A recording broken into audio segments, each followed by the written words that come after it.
Hello, my name is Joanna Bourke and I'm the Principal Investigator for SHAME, Sexual Harms and Medical Encounters.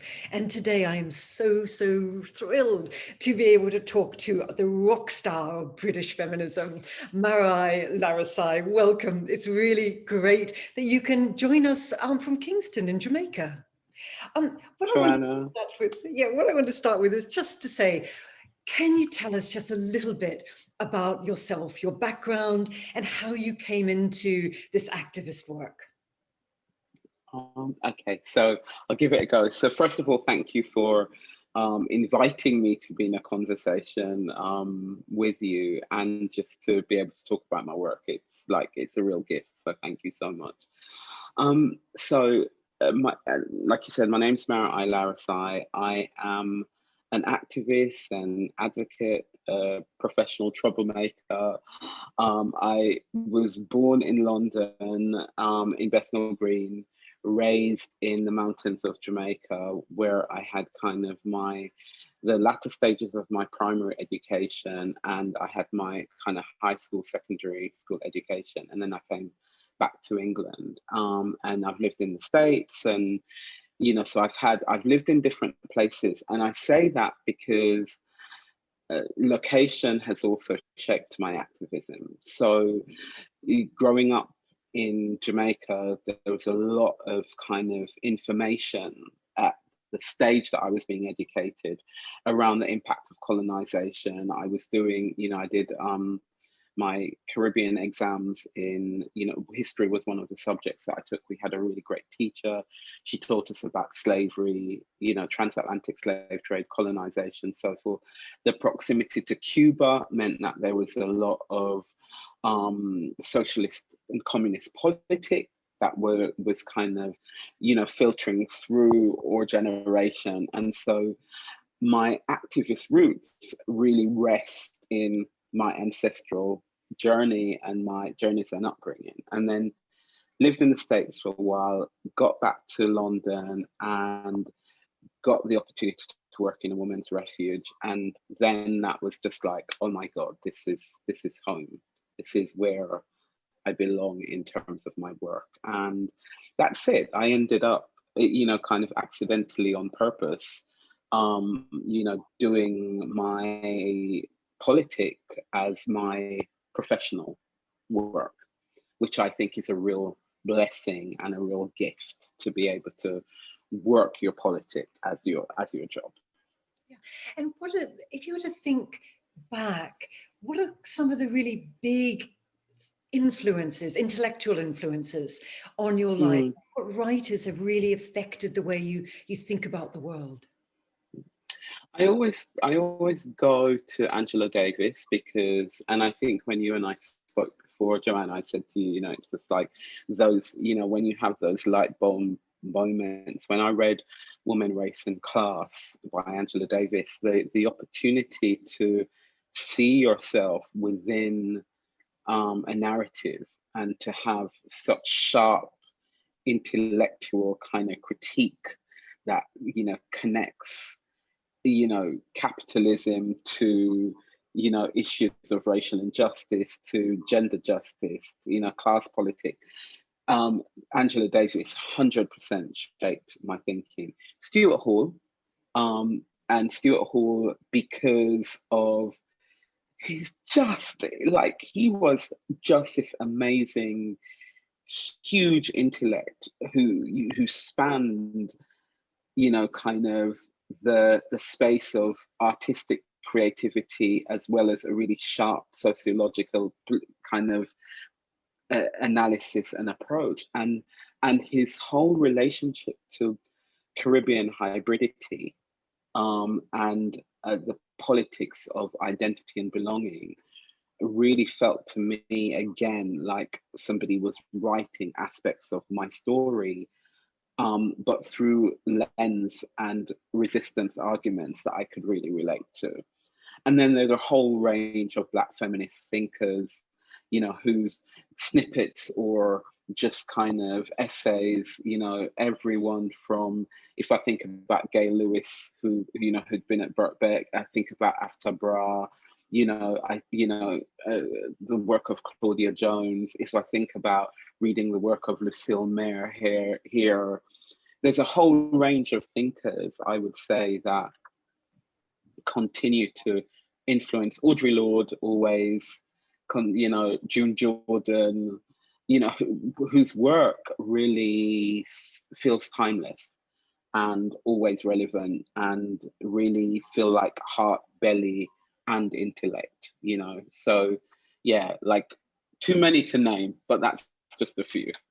Yeah, I'm pleased you mentioned Avtar Bra, because in fact I spoke to her just 10 days ago. So she's also going to be as part of this series. So if anyone listening to this one wants to actually hear what she's saying, I think there's a real lovely synergy between the two of you. And Avtar Bra speaks quite a lot about intersectionality, which of course is also something that influences your work. But there's this organization Imkaan that you've been involved for a very, very long time. And it's been a powerful organization for progressive change within Britain. Can you tell us something about Imkaan and also your role with that organization? Sure. So I worked at Imkaan for just under 10 years. And before working at Imkaan, I was a fan of the organization. And I was a fan of the organization because in many ways, it was the first, I suppose, network / collective / umbrella organization that focused on the needs, aspirations, experiences of Black / global majority women and girls who, and or experiences of violence or resistance strategies and the services that we were establishing and had established in order to address violence. So Imkaan basically is a London-based organization with members across the islands that are called the UK. The organization is focused on creating change, so strategic advocacy, so the difficult conversations with government, with politicians and so forth around what's happening in our side of the sector, which is the side of the women's sector that focuses on global majority women. The organization provides direct support for members, so that can be around what would historically be called capacity building, but which Imkaan was always uncomfortable with, so focus much more on the language of sustainability support. The organization critically carries out research, and that research shapes, so the research is kind of creating, I would say, an evidence base around the experiences of global majority women and girls in terms of violence, the solutions, the strategies, the challenges, and so forth, but research that is by us, for us, with us. So the experience of marginalized folk, of global majority folk, of being studied, of having our journeys harvested and reproduced in kind of texts that don't bear any resemblance to who we are, can be a really painful one. And there's an amazing academic, Maori academic called Linda Tuhiwai Smith, that has a text called Decolonizing Methodology. And I think that part of Imkaan's approach is to think about how do you create, how do you do research, how do you engage in a process that is in its very nature a decolonial process that allows, as Gayatri Spivak would say, can the subaltern speak, that allows us to speak in our own voices and allow us to define our own solutions. And that's part of what Imkaan does. Constantly think about how do we speak to what has been done to us, what continues to be done to us, and the ways that we resist that. So it's a really important organization, and a really, for me, a very precious and almost sacred space, because it's rooted in Black feminist politics and resistance strategies, and very much connects the Black British experience to the experience of global majority folk across the planet. So yeah. Yeah, well, I remember prior to lockdown, prior to COVID, I went to an Imkaan event at the British House of Parliament, where you launched a really important report, which I then wrote about in our blog. So again, anyone listening to this, if you go into our blogs, you can actually see a review of that very important report that you did. Yeah, as you know, the Shame Project is about sexual violence. It focuses on medical, psychiatric, public health aspects of sexual violence. Do you think that there are particular challenges for BME people when it comes to sexual violence? And what do you think is solutions for that? I know that's probably a huge question, but that is a really huge question, and I think just to say in terms of transparency, so I was at Imkaan at the early stages of the sexual violence report. By the time the report was being published, I'd already kind of moved on. My colleague Samantha, who is an amazing researcher, and we joke about her nerdiness, she led that piece of work. She's also a Birkbeck kind of graduate, by the way. There's a whole crew of us. So, and we ended up kind of doing that piece of work because we felt that there was such little information about the experiences and the needs of Black global majority survivors of sexual violence. So to speak to the question, do I think that there are specific issues? Absolutely. We can't look at the experience of people that are minoritized without looking at how racial injustice shapes our journeys. So if I think about research done by Betsy Stanko and Catherine Hall, looking at, for example, attrition in rape cases, there's a small line in one of the papers that they published where they spoke about no criming of perpetrators. And one of the things is that a white perpetrator is much more likely to be no crimed, particularly if his victim, alleged victim, happens to be a BME woman, right? That speaks to something. That speaks to something about the way that the system perceives one group of perpetrators or alleged perpetrators and one group of survivors. And for me, there is something around the barriers that are put in place in terms of how we respond to disclosures of sexual violence from particular individuals. If a young African heritage woman in London goes to an agency and their perception is that you are much more likely to be up for it, asking for it, you're much more likely to have been complicit in the harm that has been done to you. In fact, can you even be harmed? As Gail Lewis writes, as others write, can Black women even be wounded? Are we even capable of feeling in part of the white European imagination? And so if you have this kind of huge, and I don't want to say backdrop so that people think this is a static backdrop, but if you have this huge dynamic backdrop of narrative around race, it inevitably has an impact on the way that we are treated within all the different systems that we will encounter as survivors. If every woman is assumed to have been complicit because she was wearing that skirt, or she was behaving in that way, or she'd had a glass of wine, if that's the standard, then what does that then mean if you happen to have a bit more melanin, if you happen to be a woman of color? Actually, you're much more likely to be stereotyped as problematic, as dangerous, as complicit, as the aggressor in the first place. And so I think that the barriers for me are about systems and about the way that interlocking systems serve to further marginalize some groups of survivors. What I would say though is that there is also resistance to that. Global majority women, Black women, have been carving out solution spaces for ourselves for a long time.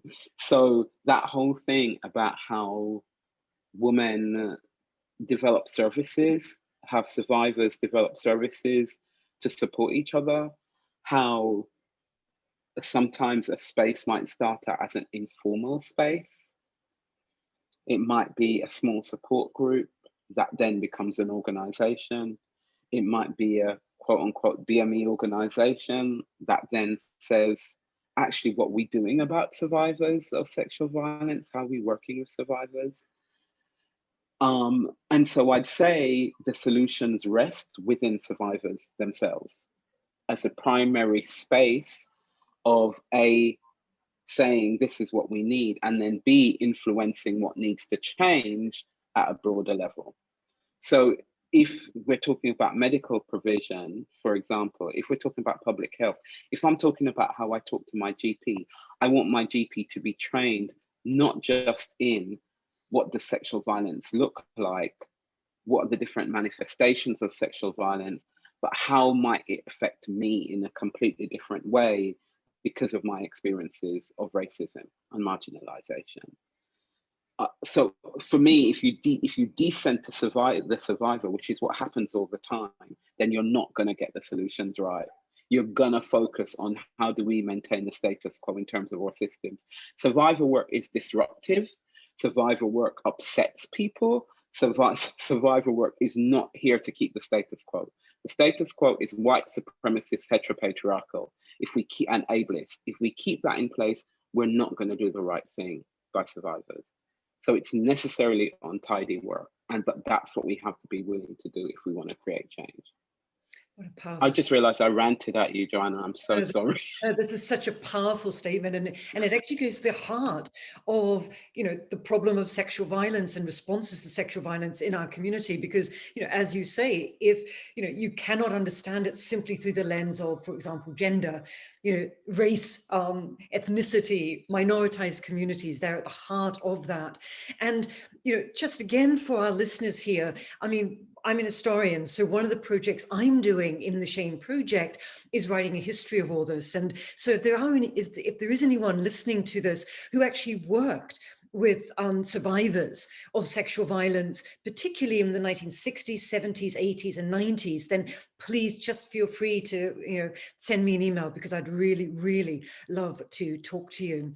But you talked at the very beginning of all these fantastic feminists, and particularly feminists of color that are in Birkbeck or have been either educated or teaching at Birkbeck. And of course, you yourself did an MA at Birkbeck as an adult student. So we're so proud of you for that reason. Tell us something about that experience, because at that time you must have been juggling an awful lot. Yeah, so I remain eternally grateful for that MA. Like, I loved my MA. And I did my MA at a time when I was doing a lot of international travel for work. So I would be in Auckland and having to go, oh God, what's going to happen in terms of my class and so forth. But the flexibility and care that I felt Birkbeck provided for me was really important.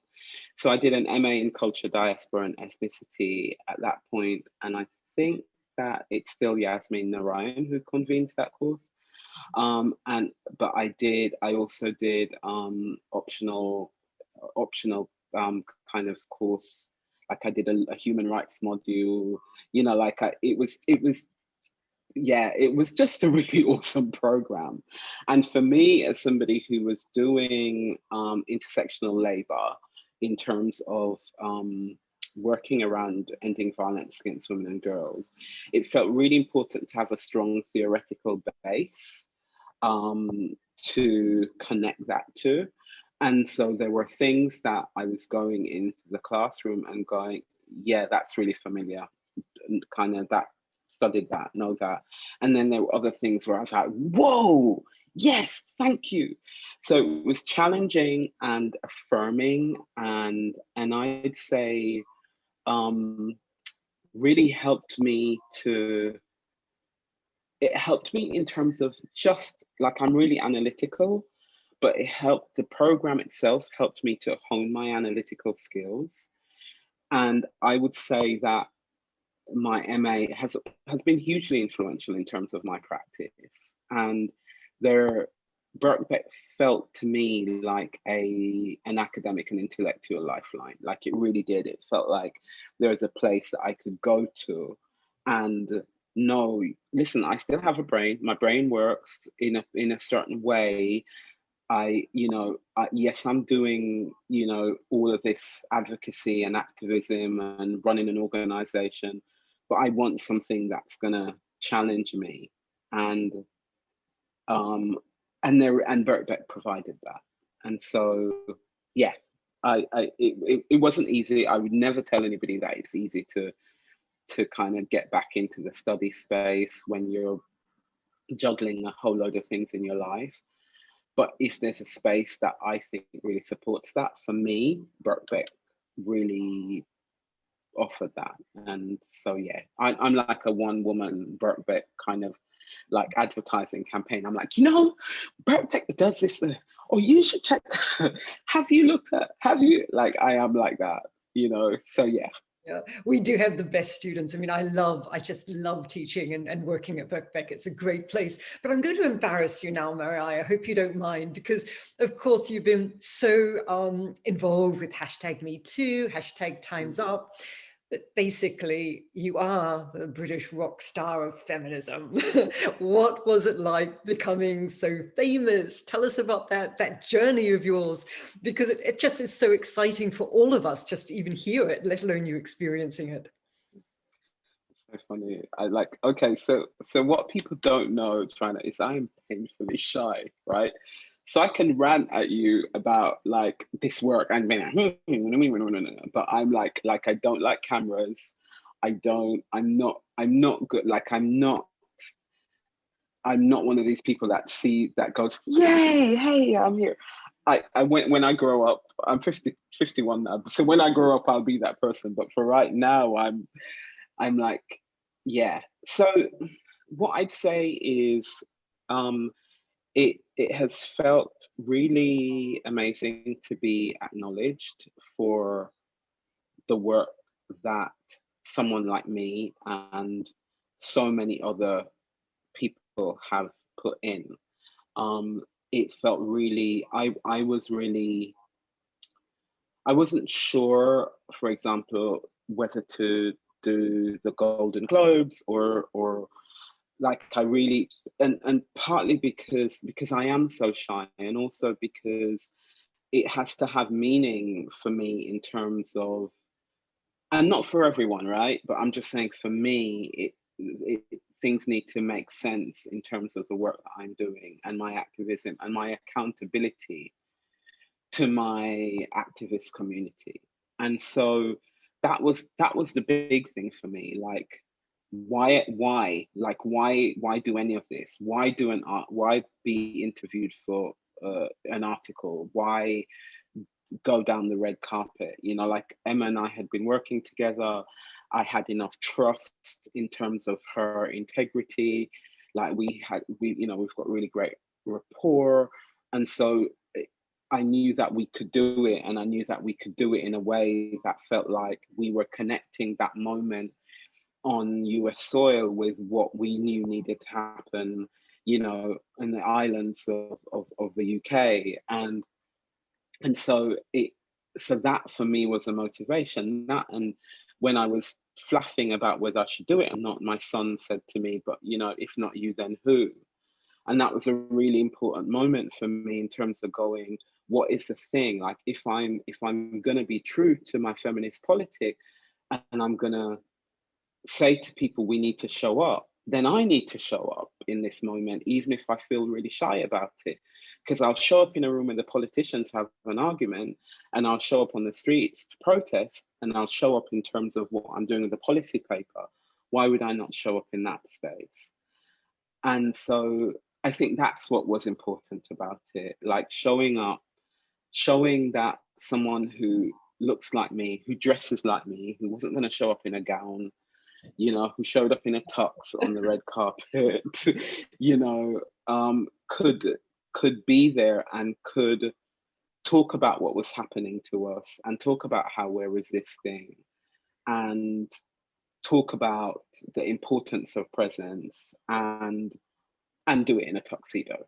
Do you know what I mean? And say to and that also, just to add as a side note, Joanna, like I had just, you know, for months afterwards at different points in time, I would have young women who dressed like me come up and say to me, you know, it meant so much to me to see you there looking the way that you did. You didn't change anything about you. You went as you are. Do you know what I mean? Like you didn't fem up. You went as you are. And so, and I didn't think that would be an impact. I didn't think that that would be, because I was just being me, but it meant something in terms of representation as well. So yeah, I think because I'm shy, I've avoided a lot of there were ways that I could have probably done different things with that, but I think I've just gotten on with my work because that's, you know, and then sometimes I'll stick my head out and go, Hi. you know, Yeah. yeah, hi, yeah. Yeah, fantastic. Look, we could talk all day, but I just want to end with one question that really comes quite naturally from what you were just talking about. And that is, you know, there'll be people who are watching this video who, like you, want to change the world. What kind of Mm. advice would you give them? I would say keep learning, keep evolving, find your tribe, because sometimes, you know, we want to do stuff and it can be incredibly lonely. This is, you know, to do activist work, and particularly if you are subjected to any kind of marginalization on the basis of ethnicity, sexuality, gender, and so forth, disability, to do activist work means that you're also carrying it in your body. You are the thing, you're the thing, and you're fighting for this change. And so also, you know, find your tribe so that you can be good to yourself and you can have people that are good to you. And that, but also find your tribe because you need a space of accountability. The human ego is such that we'll get carried away with our own ideas of what's important or whatever. And sometimes we need people who are going to go, but this is the thing right now, or you're missing this, or you've made this about yourself right now. And yes, it's about you, but it's not all about you. So find the spaces that will give you the best amount of balance and care, and just keep learning. Just keep learning. Push yourselves. Read if you're able to. Watch the right type of YouTube videos if you're not someone who reads, but just keep like opening your mind all the time, and then just do it. Look, thank you so much, Marai Larasi. We're really inspired by you. So thanks for coming and talking to us.